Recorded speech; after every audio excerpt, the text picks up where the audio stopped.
we're recording. Now, let's talk about that. Yeah, so we touched off. We started off with leap of faith, right? And so we want to touch base on like the leading moments of making the decision, and then the factors that come with that. A lot of reasoning, a lot of factors that why people don't start their business or don't fully commit to their business is that fear factor, right? The fear of what if, right? What if I don't succeed, right? And but the same thing applies to anything you do in life, right? There's no guarantees in life. So it's either with that fear, you shouldn't be so focused on what if you don't succeed, because the question really is, what if you don't? Right. Right? What if I don't even pursue or take that leap of faith to start my business or to jump into that business, right? What are the repercussions if I don't even try? Yeah. Right? So thinking in that term is because you should be more fearful if you don't do something, right? Because what was I saying now? What was I saying? The fear. Yes, the fear. The fear of not doing something is more costly of a fear of failing, right? Right. No, I mean, to your point. You know what I'm trying to say? To your point, it's like the last thing that you want is when you're like, on your deathbed and regretting. It's the regret of the things that you didn't do. Yeah. And the blockage, the mind blockage, why that will be so bothering in your head when you're more mature in the future, saying like, that was so petty. Why didn't I just do it? Why did I let Betty or Patty made me think into not doing certain things because of certain, I don't know, thinking, right? Again. Oh yeah, listening to, maybe you promote, you share your ideas with your friends or your family. Right, because ideas easily get killed when you share them with people, and this is why privacy is definitely important when you're creating or you're giving birth to an idea. And, that's why sometimes even isolation is mentally sometimes could that be bad. It's also could be good, just because you could cultivate those thought process and create them and bringing them into reality. But definitely going back to that fear mindset and that factor of the things that should be pushing you to say why not is becoming to be the biggest no of your factors, and that's not where we kind of want to dwell in. I think entrepreneurship's more of optimism.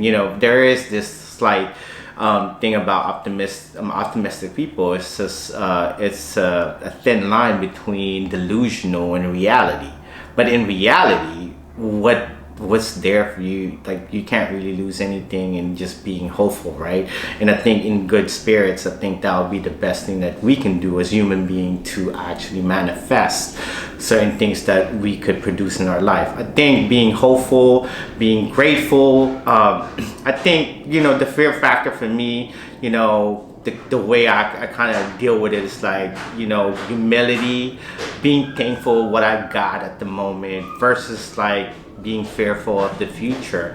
I don't think, for me at this point, I don't let the future bother me. I think I'm more content of just being today as in present. I'm only capable of what I can do today, because tomorrow is not promised today anyways.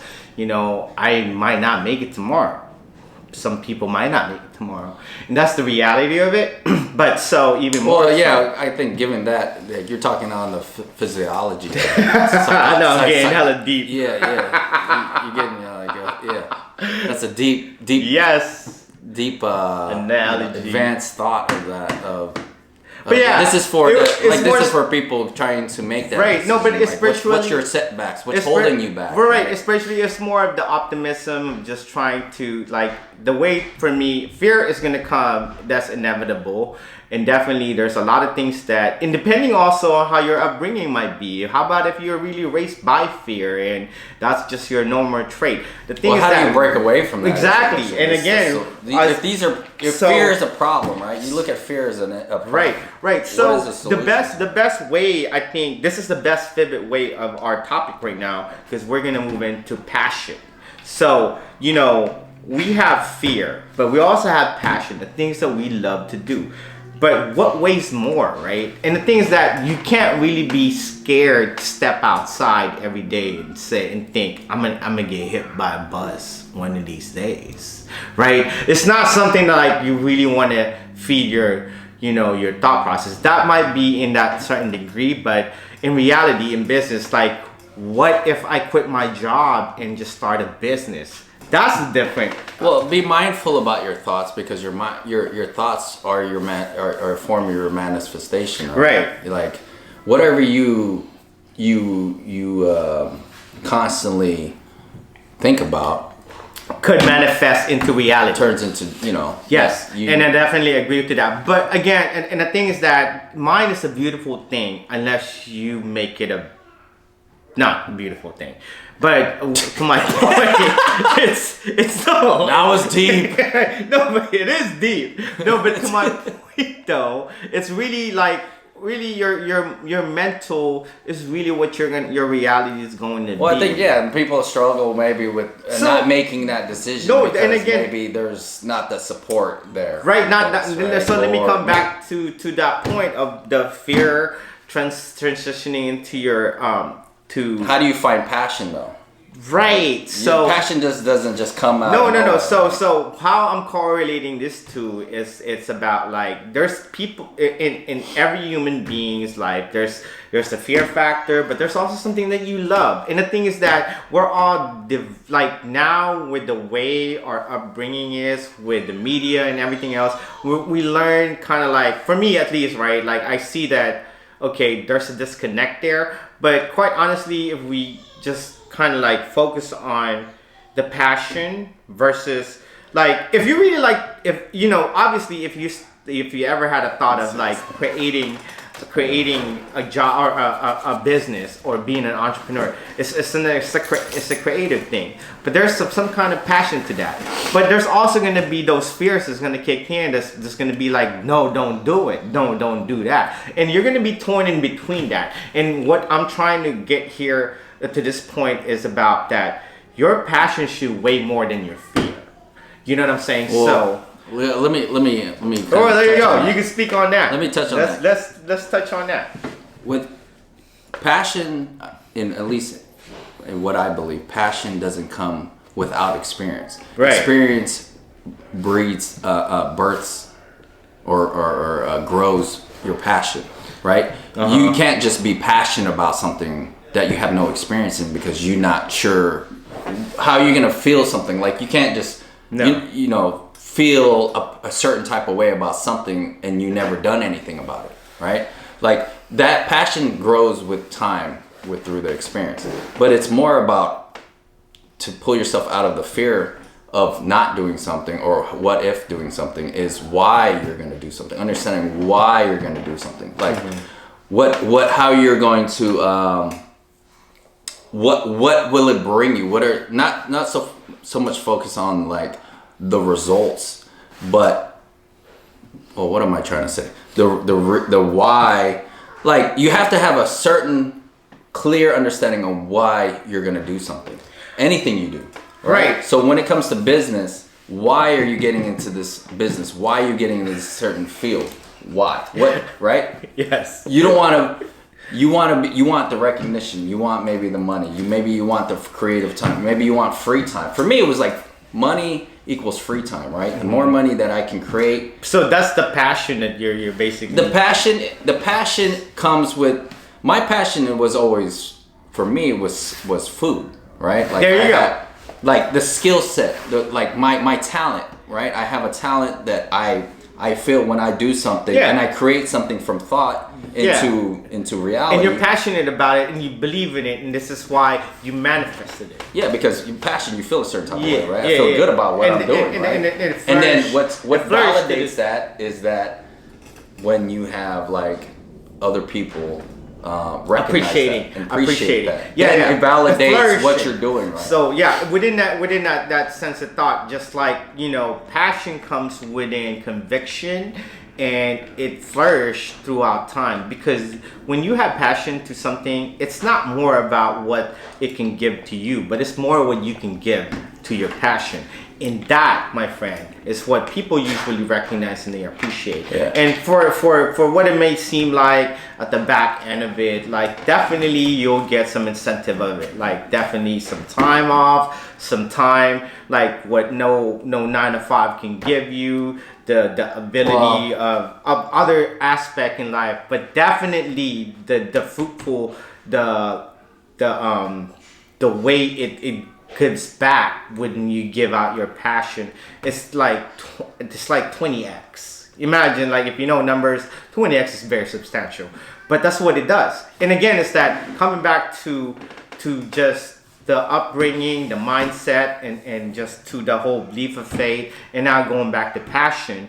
And it's like once you find those things aligned, and you kind of walk into this door, this doors that's been given to you, and you walk into it, you kind of find yourself into the position where every time that you're appreciating something, that of your passion becomes more fruitful. And also, like, it'll give you more of a sense of that, like, I do this because I love to do this. I love to be in the trenches. Oh, that reminded me of and something. this is why I'm accountable for everything that happens to me. And accountability will probably be our next topic or our next bullet point at this point. But let me not leave this moment of passion and bringing value into, you know, every individual that's going through their journey. But Well, there's a saying, right? They say, if you love what you do, you'll never work another day in your life, right? And what Right. my mama would always tell me, she said, What'd don't she say? chase the money, you know, follow your dreams, right? I like that. Listen to your passion, because the money will follow you. exactly, You know, the money will always follow say your passion, right? Indeed. So don't focus so much on, don't be money orientated, because if you're chasing money, you'll always be chasing it. And but so,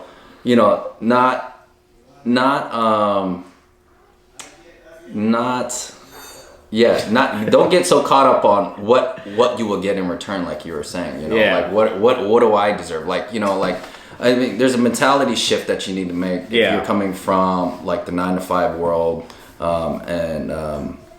because you're limited in your capacity, because you're so used to clocking in Yeah. and getting paid for your time.